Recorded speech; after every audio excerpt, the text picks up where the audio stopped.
नमस्कार। आज हम बात करेंगे पोस्ट मेनोपॉज़ल ब्लीडिंग मतलब माहवारी बंद होने के बाद भी फिर से रक्तस्राव होना।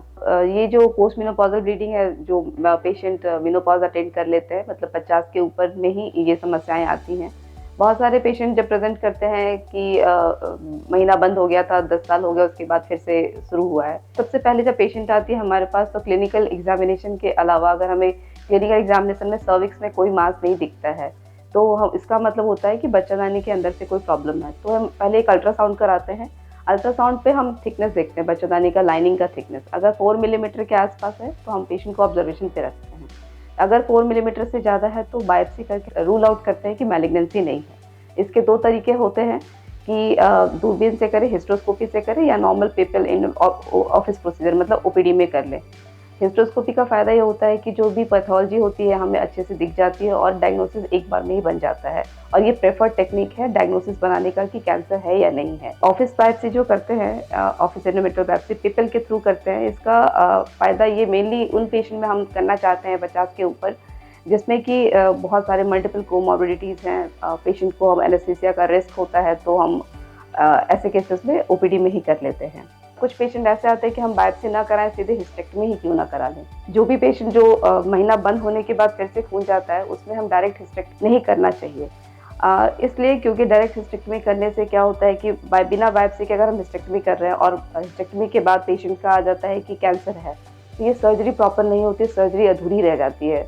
इसको इनकम्प्लीट सर्जरी कहते हैं। दोबारा सर्जरी करना पड़ सकता है इसमें क्योंकि प्रॉपर एंडोमेट्रियल कैंसर में सर्जरी का जो प्लान होता है वो बिल्कुल ही अलग होता है सिंपल हिस्टेक्टमी से। दूसरा है कि बायोप्सी करने के क्या फ़ायदे, हिस्टेक्टमी ना करके पहले हमारा प्रॉपर इवैल्यूएशन होना चाहिए, पहले बायोप्सी की जाती है। बायोप्सी में अगर हमें पता चलता है कैंसर है तो फिर हम ये देखते हैं किस टाइप का कैंसर है, क्या स्टेज है, क्योंकि इसके ऊपर ही डिपेंड करता है, स्टेज और टाइप के ऊपर डिपेंड करता है कि हमें किस तरह की सर्जरी करनी है या सीधे कोई एडजुवेंट ट्रीटमेंट के लिए प्लान करना है। एडजुवेंट ट्रीटमेंट मतलब कि सीधे सिर्फ सेकाई या कीमो की तो ज़रूरत नहीं है पेशेंट को। तो सीधे हिस्टेक्टमी करना बिल्कुल ही गलत है जिस पेशेंट को महीना बंद होने के बाद फिर से ब्लीडिंग होता है। इसका प्लान है कि अगर एक बार बायोप्सी पे कैंसर आ गया तो हम प्रॉपर एक मेटास्टैटिक वर्कअप करते हैं इमेजिंग के थ्रू और इन सब के थ्रू। फिर सर्जरी का जो प्लान होता है इसमें ये हो सकता है कि हम ओपन कर सकते हैं, इसको लैप्रोस्कोपी कर सकते हैं। अब एक नया टेक्निक है जैसे जो आया है रोबोट है, तो रोबोट के थ्रू भी ये एक ऐसा एकमात्र कैंसर है एंडोमेट्रियल कैंसर, बच्चादानी का कैंसर, जिसको हम मिनिमली इन्वेसिव सर्जरी के थ्रू सर्जरी कर सकते हैं अगर ये अर्ली स्टेज में होता है तो, लैप्रोस्कोपिक हो या रोबोटिक हो। इसमें हम जो नॉर्मल सर्जरी होता है कि सिर्फ बाहर में बच्चादानी और दोनों तरफ के अंडादानी को निकाल करके भेज देते हैं, सर्जरी कंप्लीट, ऐसा नहीं होता है। अगर एंडोमेट्रियल कैंसर है तो इसमें सर्जरी बच्चादानी, दोनों तरफ का tubes, ovaries, bilateral pelvic lymph nodes और कभी-कभी जो टाइप ऑफ द कैंसर पे अगर सीरियस कैंसर या हाई रिस्क कैंसर है तो उसमें रेट्रोपेरिटोनियल लिम्फ नोड्स और ओमेंटम भी निकालना होता है। इसलिए बायोप्सी बहुत ही इंपॉर्टेंट है किसी पेशेंट को जो कि पोस्ट मेनोपॉज़ल ब्लीडिंग के साथ प्रेजेंट करता है। बिना बायोप्सी के हिस्टेक्टमी करना बिल्कुल ही गलत है।